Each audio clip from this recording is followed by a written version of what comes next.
Hey there, and welcome back to another edition of Office Hours by the team at Castos. I'm Craig Hewitt, the founder of Castos, and on with us today is Denise from our marketing group. Hi, Denise. Hi, how's it going? Good, going well.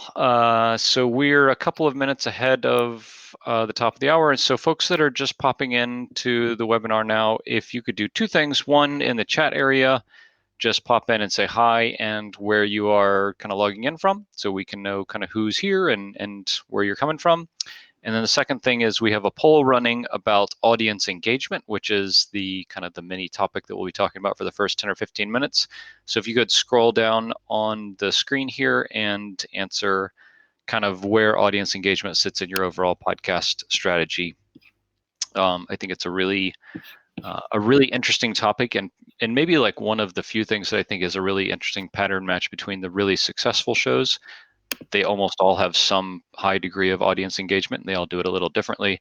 And shows that might struggle to get traction is, you're podcasting and someone else is listening, but you don't know. So that's kind of the whole thing, is how do you know that people are listening and that what you're saying is really resonating with them. So we're going to talk about that for the first 10 or 15 minutes today. So if you could scroll down on your webinar software there and answer our poll question about how you do with audience engagement, so we can know kind of where everyone's coming from. And for the folks that are just coming in, if you could drop in the chat and say hi and where you are calling from today, calling in from. I always feel like a live radio host when I say that, like sports talk radio. Where are you calling from? Hi, Melissa from Denver. Thanks for joining us today. I think this question about audience engagement, Denise, will be interesting one to get engagement from everybody on the webinar today. So we should have close to 100 people. So it'll be interesting to hear what people have done. We have 5 kind of general strategies that we're going to walk through for folks that haven't thought about this very much.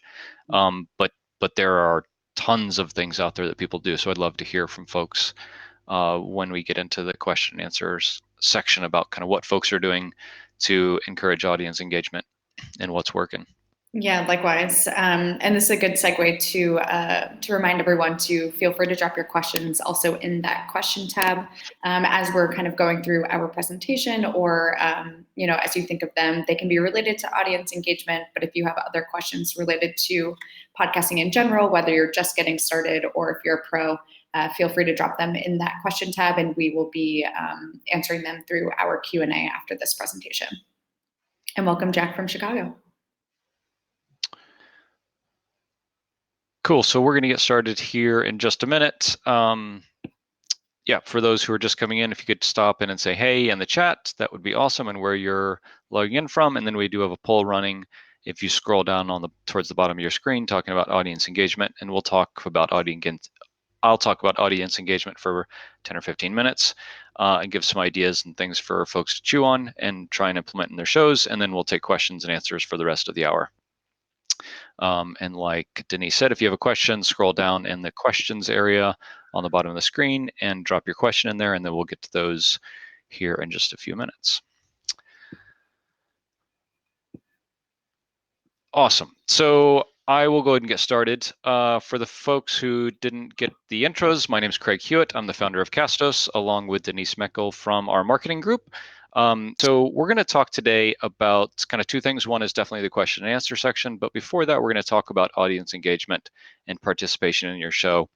And I think this is a really important topic because podcasting kind of by default is you talk and other people listen. That's like the core of it, right? But I think the place where people have taken their shows a step further and used their shows as a platform to encourage community and engagement and moving their message from just a podcast into other things is around community engagement.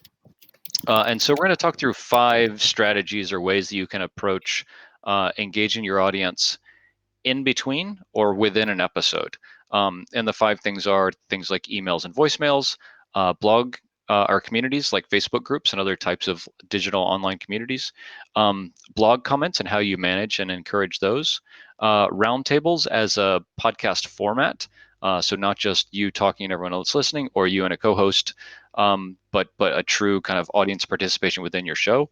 And then doing live episodes, which really are more like a webinar. We have some of our customers that are doing live episodes and seeing a lot of success. We'll talk a little bit about what that looks like. So the first one is maybe like the most traditional one, and we see this a lot in either written or vocal media. So people leaving email messages for the host or hosts of the show, or voicemails. And for both, I think the kind of best thing to encourage is have this be part of the regular call to action that you have in your podcast. Say, hey, if you have any questions for us or comments about what we talked about today in the show, shoot us a message. Podcast@castos.com. And we'll include your question and respond to it in the next episode. So that's a really kind of standard one. I think it works really well. It's a pretty low ask of your audience. They don't have to do anything weird like record into their computer. If they're not a podcaster, they might feel really weird about how do they record and how do they send it to you and all these kind of things. I think a best practice here too is having a dedicated email address just for your show. So if you're running your podcast as part of a larger organization or a business or something like that, have your own inbox just for the podcast so you can keep those kind of separated from everything else. For voicemail, there are some dedicated tools just for this. And if anyone is using a tool other than SpeakPipe, I would love to hear about it. SpeakPipe, I know, has been around forever. And I don't know if it's still kind of the best thing out there. So if other folks are using things specifically for this, I would love to hear about it.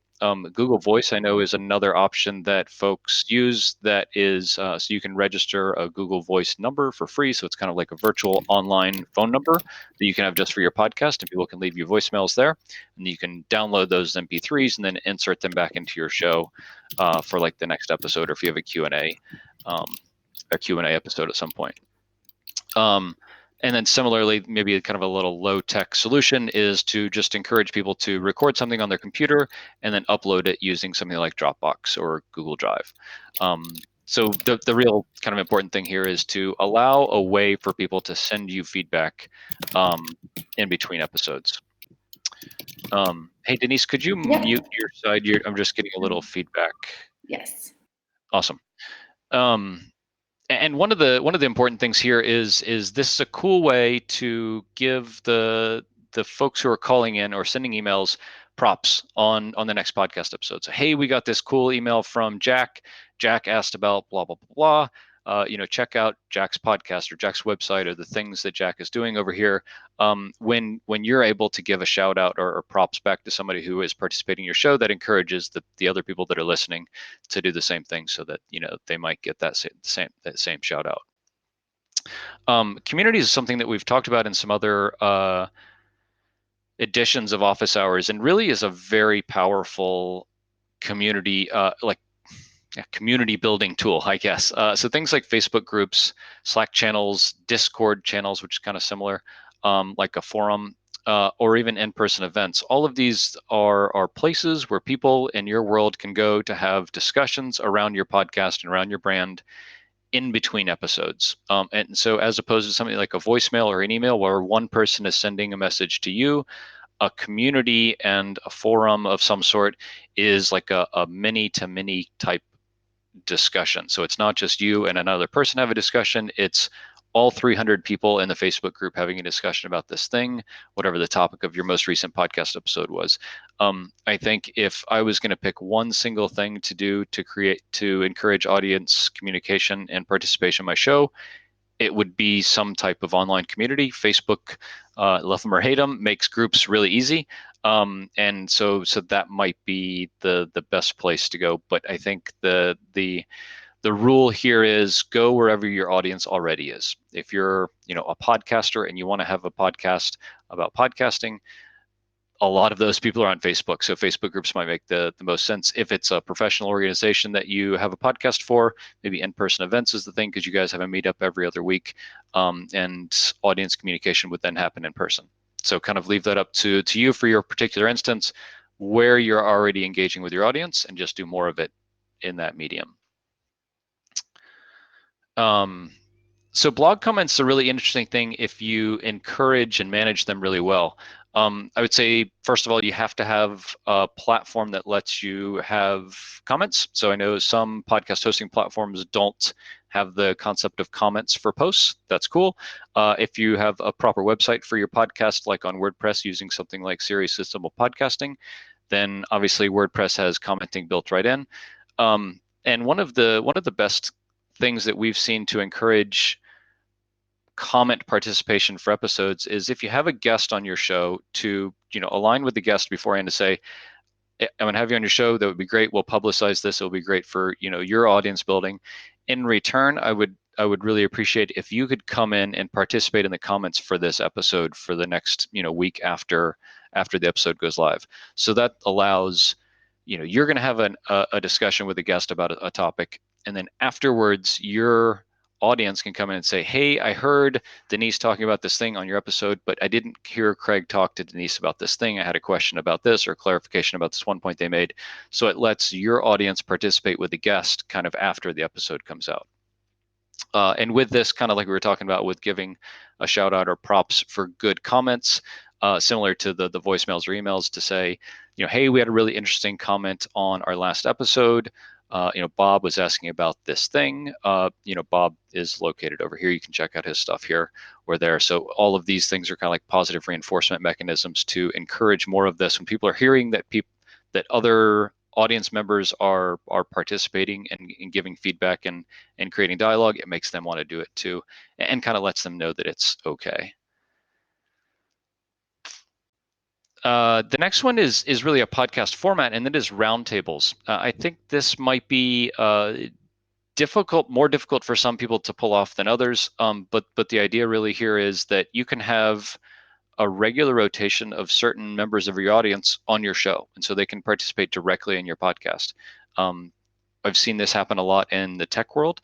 So you have like industry experts come on and talk on regular intervals once a month or every other month or something like that. You have a panel talk about this particular thing. And I think it works really well when they are topically grouped. So you talk about one little micro niche of your topic, and you have the same 6 people on every time. And you go talk about another one, and you group them together. And I have on here that this is really great for networking, because like networking is one of the maybe kind of hidden secrets of podcasting. But if you're able to say, I have the 20 top thought leaders in my space on my podcast every 2 or 3 months, then those 20 people are going to be really good friends in the end. And this is a cool way for you to use your podcast as a way to reach and stay engaged with these people. And they will really appreciate it, because even now here in 2019, podcasting is really popular, but especially in some industries, it is something really new to especially a lot of professional people. So I think this could be a really interesting way to offer something to people that are thought leaders in your space that they might not be getting elsewhere. And the last one here is live streaming. One of our customers I know does live streaming with a lot of success. It's their kind of format preference in podcasting. They kind of reuse their live stream events as regular podcast episodes, but they do episodes primarily kind of as live streaming events. And you can do this on Facebook, on YouTube. Kind of natively. There are tools that let you record while you're doing this and repurpose that content later. And you can use webinar platforms like we have today to live stream a message, and then you turn this into a podcast later, and that's actually what we do. So we record this, we put it on YouTube natively. We also strip out the audio, and we make this into a podcast episode, so you can listen to our Podcast Hackers podcast if you missed this today, or you want to kind of tune into other Office Hours episodes. We live stream this as a webinar. But we also make this into a podcast, and it comes out about a week after these live webinars. The downside is the audience participation for that kind of latent podcast isn't available. But for everyone who's online here today, you can ask questions, and we can have dialogue. And so it's really cool for us to be able to chat with everyone here, real time, answer questions, have a discussion, and hear kind of what's working for you and what's not, what challenges folks are having. I really like this as a medium a lot, and is something that we're doing more and more of. So maybe the most important thing and the place where people get scared about this is, what if I encourage this communication and discussion and nothing happens? And that's a real concern. And the angle or the cheat or the strategy here is to kind of front load some of this engagement. So if it's a community you're starting, get 5 or 10 people that you can say, hey, please come in and participate in my Facebook group every day or every other day or something like that, so that when you invite all these other people in, it's not just a ghost town. If you're doing a Q&A webinar like we're doing, have some questions that you know people are asking a lot, but might not ask live on the webinar. We always have those because we have questions that come into our support channel, or we have in blog comments that we know are kind of hot topics that people are asking about. And so Denise and I always have those questions ready to go in case we answer all the questions by 45 minutes into the episode. We can say, hey, this is a question we get a lot, so we thought we'd cover this today. It's just a nice way to keep the content going, encourage that discussion, even if you don't have that kind of nexus of engagement going just yet. So kind of just to recap, these are kind of the 5 ideas that we have of ways to encourage audience participation in your podcast. The first being emails and voicemails. These are kind of asynchronous. Communities like Facebook groups. This is a great way to encourage the one-to-many or many-to-many discussions. Blog comments as a way for your audience members to participate with you or a guest after the episode in an asynchronous way. Roundtables as a format of a podcast to have some regular members of your audience or your kind of world on to talk about your topic. And then live episodes as a way to have real one-on-one, real-time communication and dialogue with members of your audience. And then you can repurpose that back into a podcast episode later. But the actual thing that you're recording is an actual, real engaged piece of content. So with that, we're going to roll into the question and answers section of the webinar today. The kind of ground rules are anything goes, basically. So anything around getting started, launching your podcast, the technology, gear, distribution, anything goes. And it does not have to be around audience engagement. So this is really, we like to have these 10 or 15 minutes at the beginning to have something to talk about, for us to share a little bit about what we know and what we think. But the questions can be about anything. And so if folks have questions, please drop them in below. Scroll down on your screen and drop in a question. I see we have some stuff in the chat here that we will open up and chat through now. Melissa. So Melissa just dropped in our first question specific to the roundtable suggestion. What's kind of the best way to get the best sound quality if your guests are spread out around the country? What would you suggest, Greg? Yeah, so there's a couple of tools that do this, and they do it really well. One is called Zencastr, Zencastr, and the other is called Squadcast.fm. So Squadcast.fm. We can drop the links to those in the chat over here, so you can check them out. And they both do really, really high quality remote recordings specifically for podcasting. So I know Zencastr is audio only. Squadcast is audio and video. So depending on kind of what medium you're wanting to record, either or both of those might be a good option for you there. I've used both, and all of my recordings going forward are going to be with Squadcast. It's a really exceptional tool. And what kind of both of these do that tools like a webinar software or even Zoom don't do is they record locally on your computer and locally on your guest computers if you have multiple guests, so that things like internet latency and dropout aren't a factor, because you have a local recording, just like if you were recording it on with something like QuickTime or Audacity. Great audio. What kind of best editing programs would you recommend for people just starting out?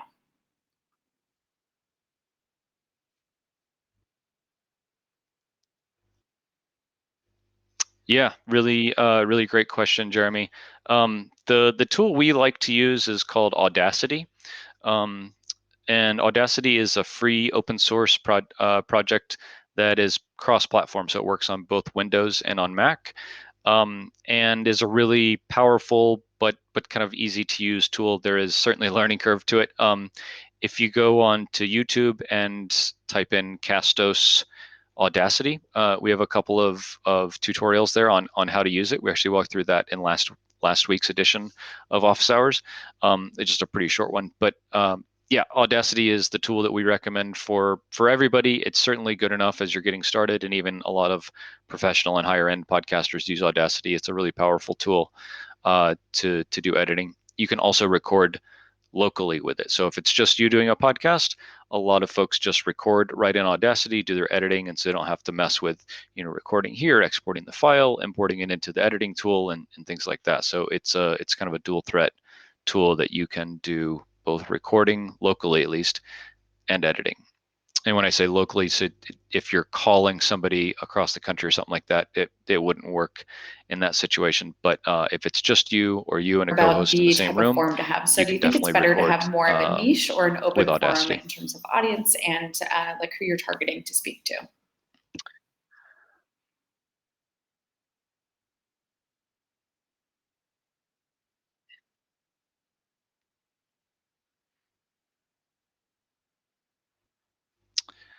Yeah, Jim, I would, if you could give a little more clarity around kind of what your topic is in general, that might help us answer this a little bit better. Because, and you just drop it in the chat if you'd like, because I think it depends is the answer. If I would say if you're more of like an entertainment style show, then keeping it open probably is good, because you think about some of these really huge podcasters. Um, that they really don't have a specific niche that they talk about very much. But if you're doing something like a business podcast, or you're podcasting for a local organization or something like that, then you would want to niche down pretty good to be able to reach a really specific audience and tailor your content to exactly that audience and the things that they're concerned about and struggling with and want to hear more about. Um, but if you have just a general entertainment podcast, I think that leaving it open gives you a lot of options to pivot and see what your audience is really engaging with, and kind of change tack down the road without having to rebrand the podcast entirely or anything like that. So I would say, Jim, it probably depends a little bit about kind of what area of podcasting you're going into and what type of content you're going to be recording, to give a really kind of Nice. solid, definitive answer there. But if you could drop a comment in the chat about kind of which area of this that you're going, that would be helpful for us. I would love to hear from folks. If you want to drop in the chat and let us know like what you're doing to encourage audience and manage audience participation with your podcast. Would love to hear what everyone else is doing. We're certainly not the end all be all authorities on all this stuff. We've done a fair amount of podcasting, but always love hearing what is working well for others. Some responses to roll in. I have Especially if it's another something we question for didn't you, Craig. cover as part of those We like talked a lot five about topics or having ideas. If podcast folks guests have and anything having them else engage with the they're doing audience that after the episode records. is working or is For not someone working, who's kind of we'd love to just hear about starting it. out, do you have any general tips or strategies on how I can get more guests to attend my show, to come on to my show?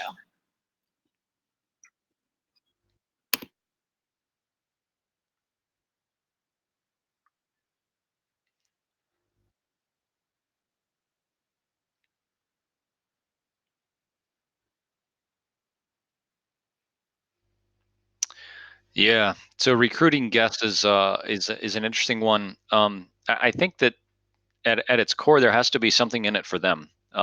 And for most people, it can be um, you have on a guest to be able to share your audience with them and share their message with your audience. So it really should be kind of symbiotic in that respect. So you have on a guest because you can kind of propose to your guest, hey, I have 500 or 5,000 listeners, and if you come on, then your message will be shared to all those people.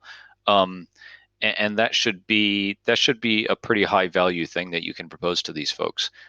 If you're just starting out, um, I use having guests on podcasts as like a networking opportunity. So you can say, hey, I know you're a trusted kind of authority in this space. I would love to hear your thoughts on this thing. We could make it a podcast episode, and it will go out to our audience. You don't have to tell people how big your audience is if you're just starting out. And I think a lot of people, again, even here in 2019, are really flattered that you would invite someone on as a podcast guest, because it really is a pretty high compliment to say, hey, I think a lot of what you do and kind of where you stand on these things. Would love to have you on to chat more about this. And I guess the other thing I would say there is to kind of stair step your way up that ladder. So don't go for the the top dog in your space or your organization or your industry or whatever. Start with somebody that is pretty close to where you are in your journey, because those people will be really relatable to your audience, and a lot of times those are the best guests that you have on. And then you can go to the next kind of rung up that ladder and say, hey, I LinkedIn posts had for his community Gary on my engagement. podcast. He was really great. He talked LinkedIn, I about think, this is and a this really and this, and we interesting had really strategy. great Craig, maybe you use audience that for your own engagement podcast, because after I that know you episode. talk a lot Would about you like to your come on founder and talk about this experience other and thing? entrepreneurship. I think we would have similar kind of levels of engagement and success afterwards.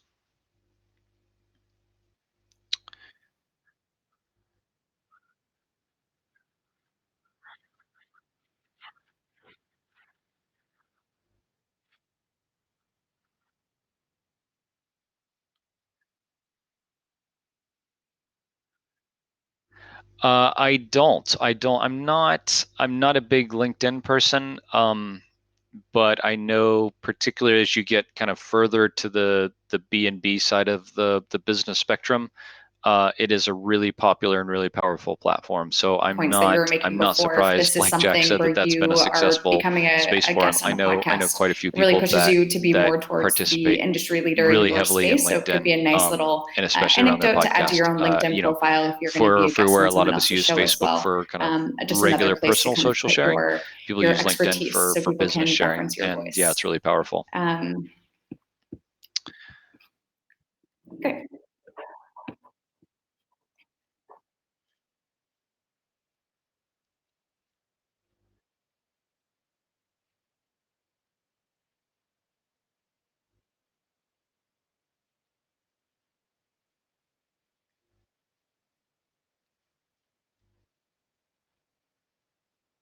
Yeah. One of the other really kind of like hidden benefits of having guests on your podcast or being a guest on someone else's podcast is is backlinking and link building. So theoretically, every time you're a guest on someone else's podcast, they will link to you and to your website or your business or your group So or your Jack's social chimed media back in profile. with And thinking links about are a the number of huge shows per indicator week. to What's kind Google of and the the search optimal engines of how publishing important or relevant schedule? somebody is. Currently, he's And publishing three so times a either for week, and you to his go numbers guest are on someone up, else's but he's podcast, or unsure when you're if he'll be recruiting able to sustain guests that into you long to say, term. hey, we will What are your link thoughts, to you Craig? and your business and your Twitter or LinkedIn page. And that's an easy thing for you to give back to that guest, and that they should place quite a bit of value on that.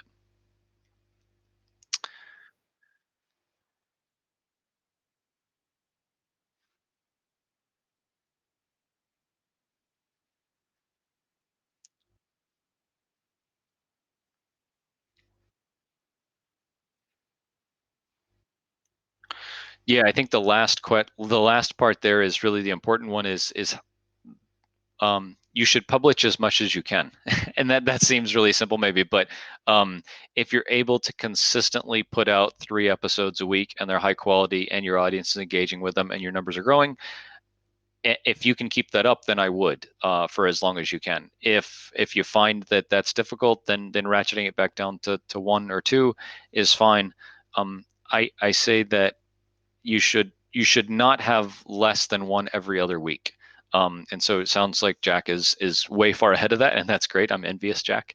Um, but the thing is, if you're less than every other week, then your audience really just loses interest and kind of, I hate to say it, maybe forgets about you in between those episodes, because we all have 8,000 things going on every day. We can't necessarily be bothered to remember about a podcast that only comes out once a month. So I think we typically find that people who podcast more infrequently than once every other week kind of just lose interest. Their audiences aren't really that engaged, and their download numbers kind of reflect that. Um, I think 3 a week is a lot, and that's awesome if your audience is engaging with that and things are kind of going up and to the right. I would keep that going as long as you can. And the big thing with all of this like publishing schedule stuff is when you do decide that you want or need to ratchet that back down, communicate that with your audience, either in a kind of dedicated mini episode or as like a custom intro to one episode, and say, hey, we've been doing 3 episodes a week. It's been really great, but we're moving back to 1 a week or 2 a week or 1 every other week or something like that because of XYZ and whatever the XYZ is. But to give your audience an expectation and let them know what's going on so that they don't think that you just flaked out and didn't have time or didn't want to record episodes anymore, but give them the honest, good reason that you're moving from 3 episodes a week to 2 or to And 1 or to every other repurposing week, episode content. so We they know talked a what little to bit expect, so before that in past when webinars another about episode repurposing doesn't your come on podcast for Friday, YouTube. but it comes next And Wednesday, I they'll know say, that hey, kind of that's cool. being in Jack this told me that roundtable he's going to be or a going to once live a week. Totally recording might be cool. a good opportunity to kind of They'll record stay video as you are subscribed and capturing those engaged. If episodes. you don't, Can you kind of walk us through the benefits of I'd say they might think republishing less of your you. They might podcast think to you take YouTube your and podcast how less Castos can seriously help with that? if you don't set that expectation for them.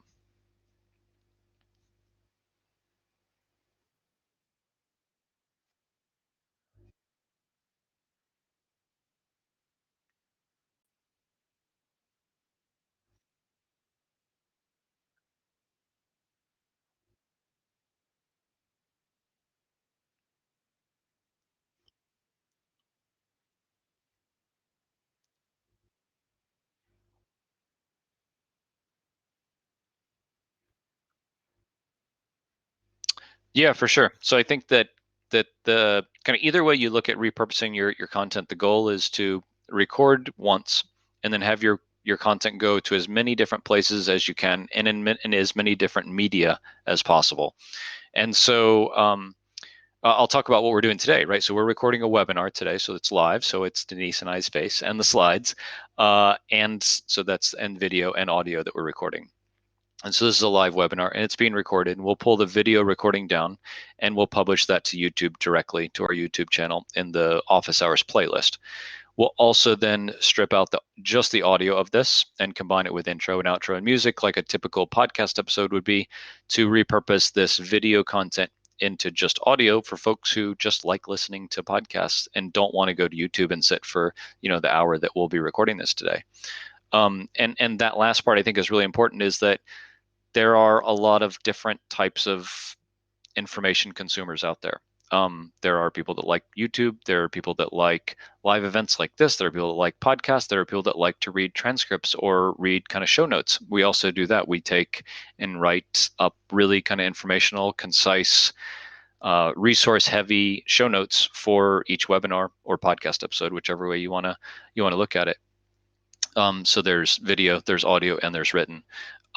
Conversely, a lot of people just record audio for their podcasts.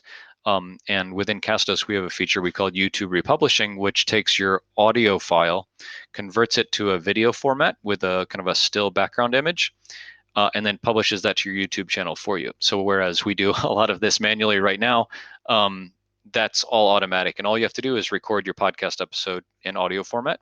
When you publish it to Castos, it gets converted to video and published to your YouTube channel along with the show notes or the description for the podcast episode that you have, so that you're repurposing this content from audio format to video format to achieve the same thing, which is to meet your audience where they consume content already.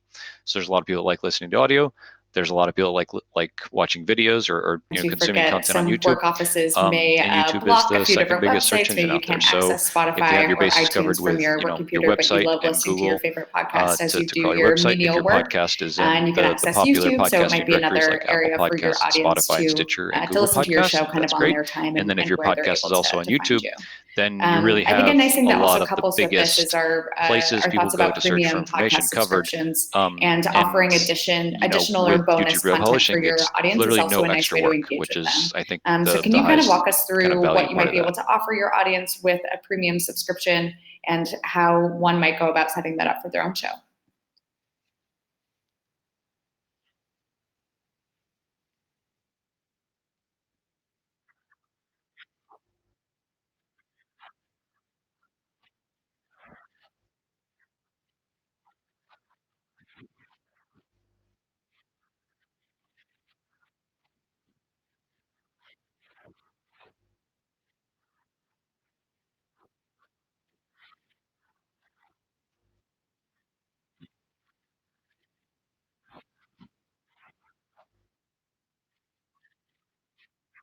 Yeah.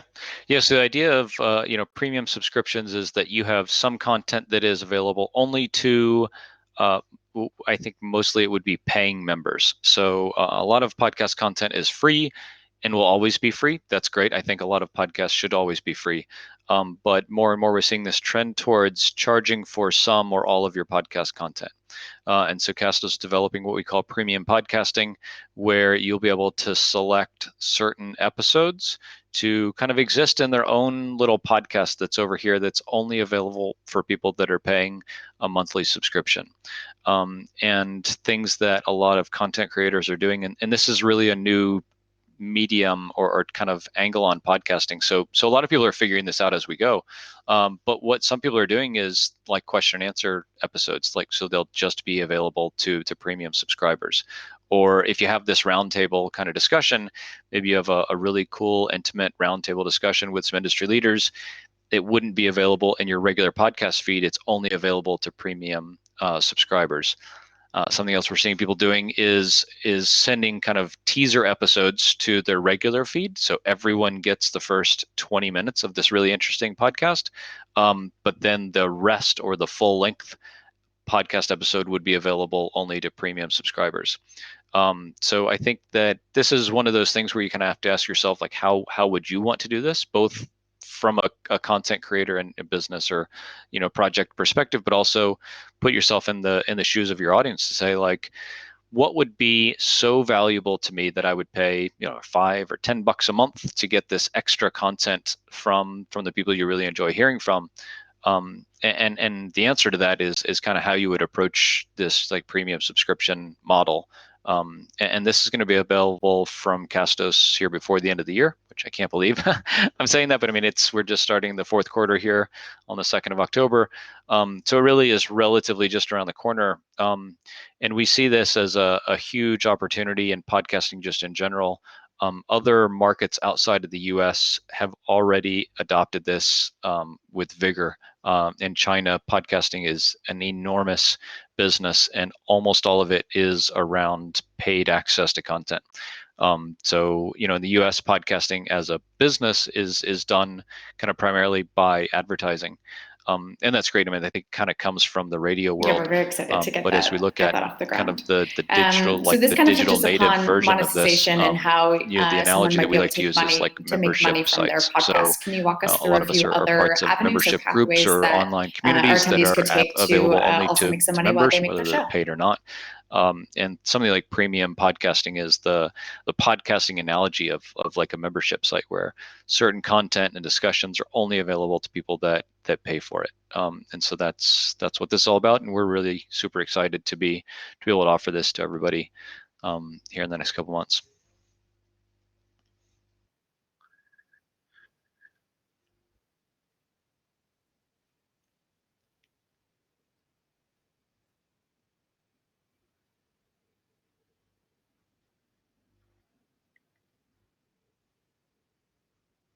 Yeah, so I think when it comes to monetization in general, there's like two schools of thought. One is to directly monetize your podcast, something like premium podcasting or paid memberships to paid subscriptions to your podcast is certainly one of them. The more traditional maybe is advertising. So you sell advertising on a per episode or per season or per group of episodes basis to an individual or a company. You read their kind of spiel, their advertisement, and your audience listens, and hopefully then kind of takes action by purchasing their thing or checking out their show or whatever. Um, the other option that we see a lot, and frankly, and for the vast majority of us, has kind of more legs and more opportunity is indirectly monetizing your podcast through something else. And for a lot of us, this is a business or a side hustle or an interest group that we're a part of, is to use the podcast as a marketing channel, which really, I mean, podcasting is a form of content marketing, and using the podcast to spread your message about the thing that's kind of behind your podcast ultimately. Um, and that's what we're doing here today, right? We're sharing hopefully a lot of really good, interesting, useful information for everyone. And this is a form of kind of sharing what we know and sharing our brand. and sharing a lot of goodwill, I hope, with everyone in the podcasting world, whether you're our customers or you're not, and you might be in the future or you might never be. That's cool. We just want to be here to share what we know and create community engagement around podcasting so that everybody can become better podcasters.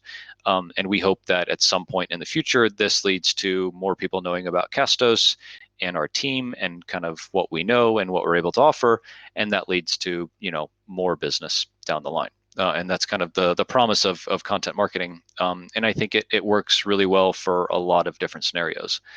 So when I think about monetizing a podcast or any type of content, it is very much the long game. It's the give, give, give.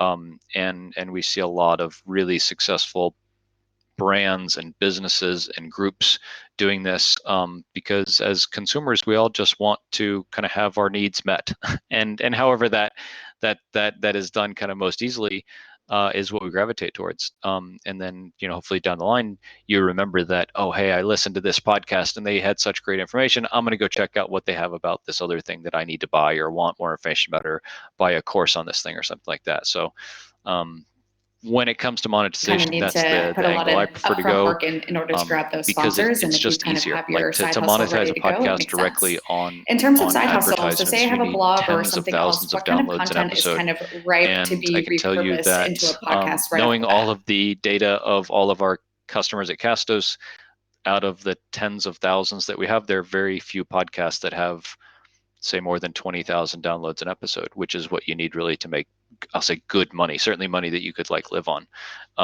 So for the vast majority of us, it's just, I hate to say it's not an option, but it's just not a great option.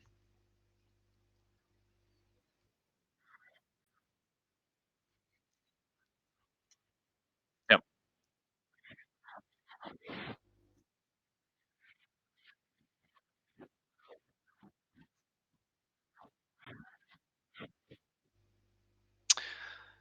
Yeah, so I think that an interesting way that some people do kind of repurposing of blog content into to podcasts are, like, if you've had someone guest post on your blog, to have them on your podcast and talk about the guest post and kind of have a further dialogue about some of the details of what they wrote in a guest post. And the reason for this is that, like, audio is such a different medium than the written word and then blogging. And you can get a lot of the why behind why somebody said something or what they said, right? So like, and the why is usually the really interesting, impactful thing to a lot of us. So having on someone who's guest posted for you to talk about that topic, again, super important. If you're the one that wrote the original piece, getting a industry leader on to talk about this particular topic, that's really cool, and really it should be really flattering for them to say, hey, I wrote about SEO, would you like to come on and talk about this SEO piece that I wrote, and we can kind of riff on different aspects of SEO. I think that's a pretty cool way to do things. And really, I think when you talk about blogging and podcasting going together, the question that a lot of folks have is how do those two fit together from like a content planning perspective?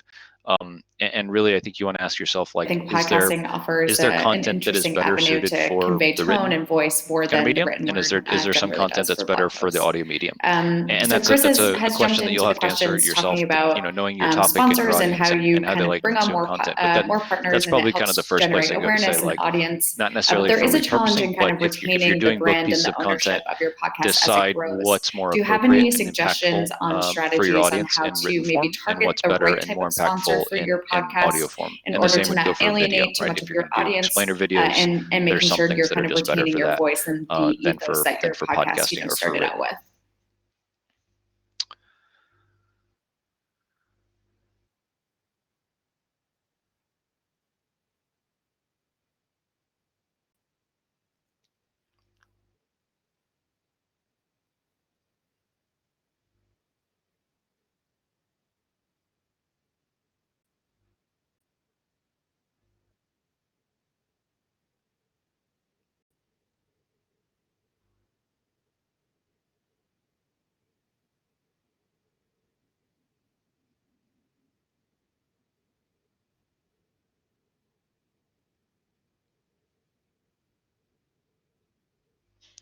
Yeah, for sure. So I think, Chris, this is a really interesting one. and you hear a lot about this, and I think this maybe is like one of the biggest challenges of advertising, is that people come on as advertisers and they might not be really well aligned with you and your brand and your message and what your audience wants. And it's all those, what do I say, 3 or 4 or 5 things that all have to go really closely together with a potential sponsor or advertiser. So, if we had MeUndies or Casper mattresses on our podcast, everyone listening to our podcast would say, "What is this? What is this all about?" Like, these advertisers are not something I'm interested in. It's not aligned with what Craig and Denise are talking about with a podcasting related podcast. This just doesn't make sense to me. That's like the best case scenario. The worst case scenario is having a sponsor on that really kind of detracts from your brand and the social proof and social kind of status that you've built through your brand. And that would be, potentially really damaging to all of this work, like Chris is saying, that you've done to prop up your brand and further your message, is to have on a sponsor that when people hear this message and this brand as an advertiser, they say, what is this? This is not what I would expect from Chris or from Craig, and then that could have a detrimental impact. I think this question about ownership is a really interesting one. Um, I can imagine as you get kind of further down the road that you lose some control of these decisions. So if you are needing, quote, to sell sponsorship and airtime on your podcast, you might have to compromise on some of these kind of values and how you guard your identity and your brand. And I think that honestly is maybe one of the reasons that people are not so into advertising, is that they have all of these risks associated with them.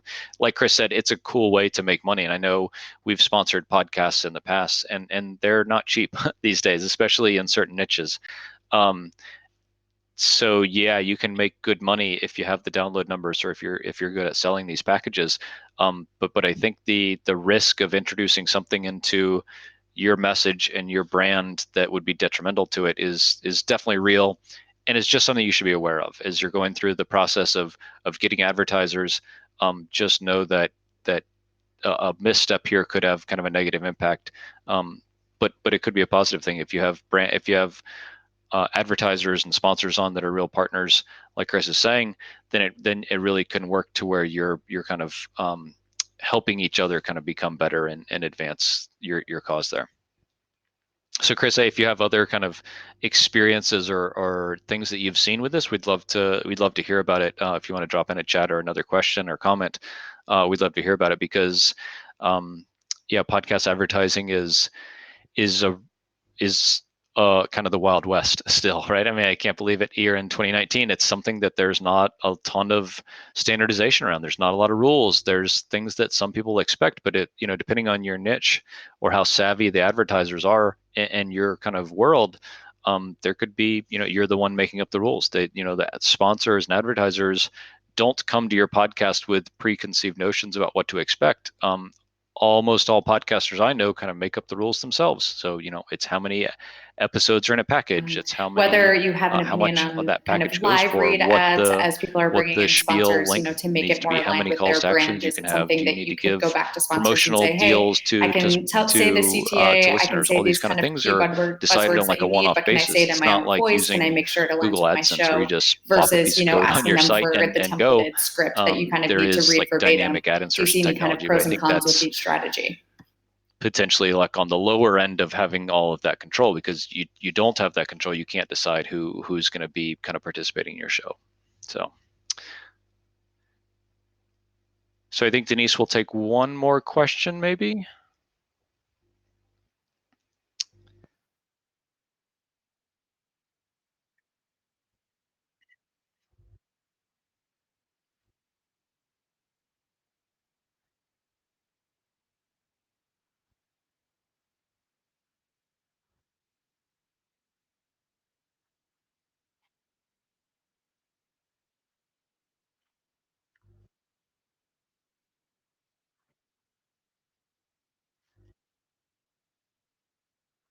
Yeah, I think the best way to do this, and the folks at Gimlet Media kind of pioneered this with the Startup podcast, is the host read ads convert better for the sponsor. And so you should let them know that. Say, hey, the data around this is pretty convincing. We could pull up this data and we can include it in the show notes for this edition of Office Hours. But you saying this in your own words is absolutely the best way, because then it resonates with your audience more and seems more genuine to them.